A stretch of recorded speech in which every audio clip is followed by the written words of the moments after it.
Hello and welcome to the show. I am here on Forza 6 with another silly car build. My vehicle today being the Alfa 75 or the Milano. It was called in America. I don't know why cars have such different names for different parts of the world. Kind of makes things a little bit confusing. But yeah, the Alfa 75 is going to be maxed out. See how it fares. One of the new cars from the latest DLC. Quite a lot of interesting and different cars came out in this last DLC. Sort of cars that you don't normally see in racing games, which is always good news for me. I always like driving different vehicles. We shall start, of course, with the engine. I had kind of hoped to get the V12 in this. Not quite. We can put the 3.7 litre V6, fairly solid engine actually, or the 4.5 litre V8, the Ferrari 458 engine. So, okay, not quite as much power as the V12, but still, see, I will eventually get used to pressing up on the D-pad. Still pretty solid engine. Slightly heavier than the standard one, but not by very much. So yes, we will be taking that one, and of course we will be taking some twin turbochargers for the car.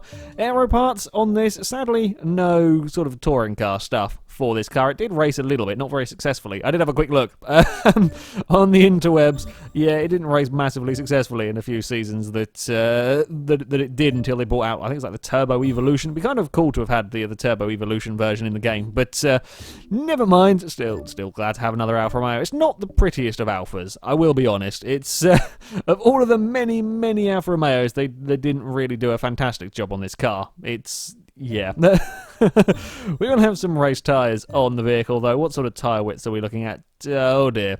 245s on the rear. That's not very big. And 245s. Well, at least it's the same all round, but that is not particularly big tyres on this car at all.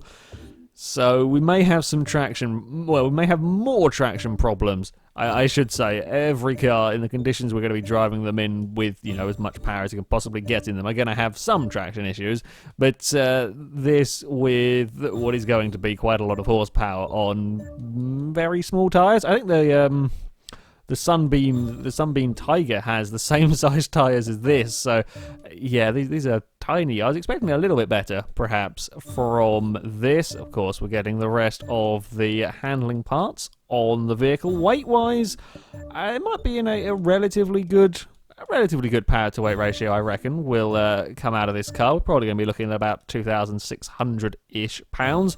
Should be enough not to have the car be horrendously twitchy, but yeah, should still be fairly light enough to give us some decent acceleration. It will come out as, there we go, 2,601, and we've still got some engine upgrades to be doing, although it'll normally even itself out. Some parts, such as the air intake here and the exhaust, will lose some weight, whereas things like the intercooler, the oil and cooling and so on will increase the weight. PI-wise, well, we're midway through S-Class. It's certainly not going to be the highest PI of the vehicles that I've driven, if we can eventually get through these menus. Yeah, we probably might see it maybe just scrape into the bottom of our class. Admittedly, the Lancia that we are trying to beat was only just into our class, but even then, that has proven to be a mighty tough target time for these silly vehicles to try and get near. Up to 860 horsepower from the V8. This should put it up to 2,625 pounds, and we will finish off with a flywheel. There we go, 801 PI with 2,617 pounds. I think we've it's a fairly good stats on this guy. It's a little bit lighter than I was expecting from a Ford or Alfa Romeo with good power, okay torque, relatively lightweight, but not too light as to be horribly twitchy. I reckon it could go decently quick. I'm not sure it's going to trouble the top of the leaderboard, but decently quick certainly from the Alfa, hopefully at least. So, of course, to test the Alfa Romeo, we have come to the Brands Hatch Indy Circuit, where it is going to get 6 laps to go as fast as possible. The current target time is a 49.8 set by the Lancia Beta race car. A mighty tough target time for cars to, well, even get near, and I am perhaps not expecting the 75 to be quite getting near the 49s, but it could potentially throw up a surprise or two if we have the grip. And so far, it doesn't feel that bad around here. Wheel spin off the line, sure, but everything is going to wheel spin off the line. It's certainly not the most manic of cars, despite having rather small tyres in relation to most of the vehicles that have gone around here. It's holding its own. It certainly is. I mean, I'm booting it down here with relatively little wheel spin in the car. That's always good. Of course, if you want to make it go sideways, well, that's not exactly a problem in these conditions, as I should now demonstrate accidentally trying to get power down under the final corner. Certainly not flat out around here like it was in the Lancia or in the Ford, but there is more traction than expected, and straight line speed is not bad. 154-ish miles an hour, I think that was, as we got on the brakes. It's not the fastest, quite, no, but it's only sort of 5-6 miles an hour down on the 250 LM, and that's good going from the out, considering this has got less power and a lot more weight than that Ferrari. Being only 5 miles an hour down is good going. It certainly helps having that little bit. It's a little bit more traction than the 250. Not a huge amount more, but again, I'm third gear, I'm flat out down there. Oh, I'm braking too late. Oh, we're not going to make that corner. Right, that is something to be aware of. I can get it flat out and I can pick up a lot of speed with this car, but you do still have to remember to brake for some of these corners. This kind of car is very different to the normal thing I drive on Forza, so I kind of get used to braking points on this track for my C, my B class cars that don't go 150 miles an hour into turn one. That's still a 52.5 from the Alfa 75. Whoa! Oh dear! Things have gone wrong! Things have gone wrong big time! I knew it would happen eventually. I will be honest. I wasn't even thinking that it would be this car that would go. Well, lap 3's a bust. Okay, Alfa. Clarkson would be proud of me finding a way to roll one of these, but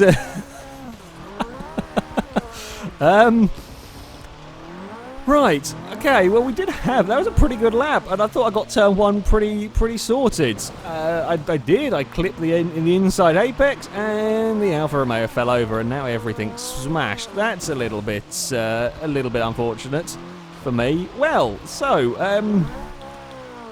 yeah, we have our first roller in the, in the silly car builds. I really thought it would be something. It would be like the Aztec. I thought that might go, or you know, a high centre of mass vehicle. Not an Alfa 75.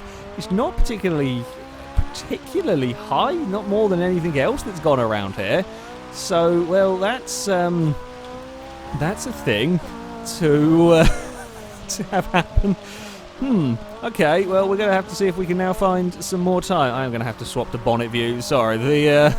The cracked windscreen's doing my head in. That's not gonna work.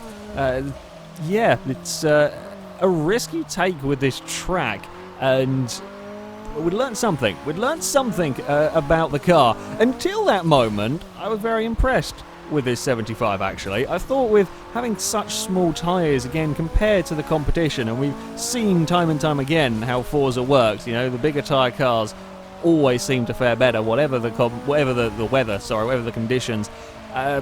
This has been a surprise how well it gets traction. I was expecting a lot more spinning of the wheels, a lot more waiting to get on the throttle, but third gear, maybe not quite around there because you're asking a lot of the car. Certainly fourth gear is booting you good. We're flat out all the way down there, absolutely no problems from the Alfa. Oh, I've actually braked a little too early coming down here, and got to be careful. Got to be very careful with brushing the inside curb down there. Okay, we're still struggling a little bit. I perhaps think we don't have the greatest of brakes. I mean, we have got, well, not a huge amount of weight. We have got more weight to get stopped, certainly, than some of the fast cars that have gone around here. That 52, though, it's not a bad lap time. Certainly wasn't expecting this to challenge the likes of the Lancia and the Ford. Perhaps they've just got too much grip, far too much grip through these corners, and while the Alfa does well on traction, I think overall we are perhaps lacking some of that grip. Having said that, it's quite surprising that then this would be the car to roll, since we've seen time and time again that the way that I roll cars in Forza is pretty much a grip roll, using a curb to help launch it. So Yeah, that's slightly odd. Odd kind of case of events, but never mind. Oh, please get stopped up here. Really does not particularly like getting slowed down there. Well, this is our final lap with the 75. Can we go any quicker than that 52, whatever it was, 52.5, I think?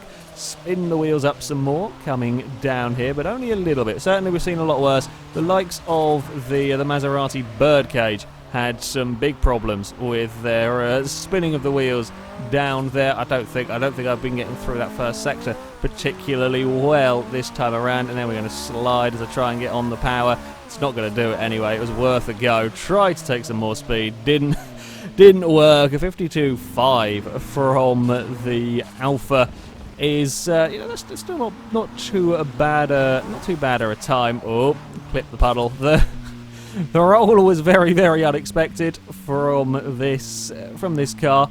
A nice enough vehicle to drive though. More traction than I was expecting from it.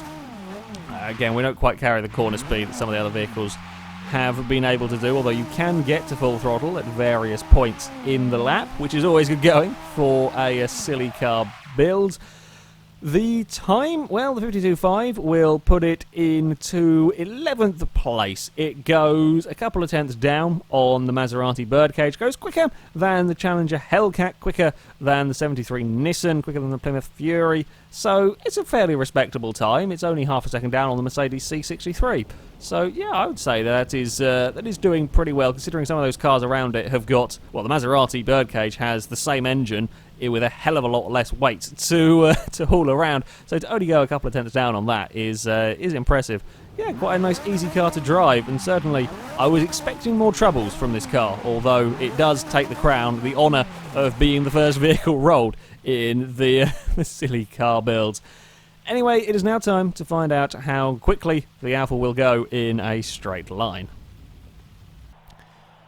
So that, of course, means bringing the car to Le Mans. Now, let's be honest, while it's not the worst shape of car we have had for a speed run, it's also certainly not the best. Not expecting this, again, to challenge the top of the leaderboard, and it hasn't got the power of some of the other cars. Should get well over 200 miles an hour. Indeed, it will, by the looks of things. So let's remove the aero up here, and we may see about 230, perhaps, out of the Alfa. That would not be too bad, certainly, if we could manage that. Just have a quick look at the gear ratios. It's about 228 is what we're going to get. I'll try maybe shortening them, as that does seem to be some ludicrously long gear ratios. Sometimes shortening them can help.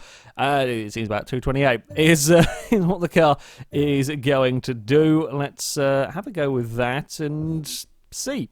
Fingers crossed. It will. It'll be drivable. I don't see any reason why not. It managed the wet very well. Of course, the bumps at the end of the straight can catch out a few cars. I also love how when you're accelerating, the rev counter doesn't move. Oh, I've done a really stupid thing. I was busy looking at the rev counter. Go away, track. I don't need to worry about you. But when you're under heavy acceleration, the rev counter doesn't actually move off the top of the off the top of the gauge.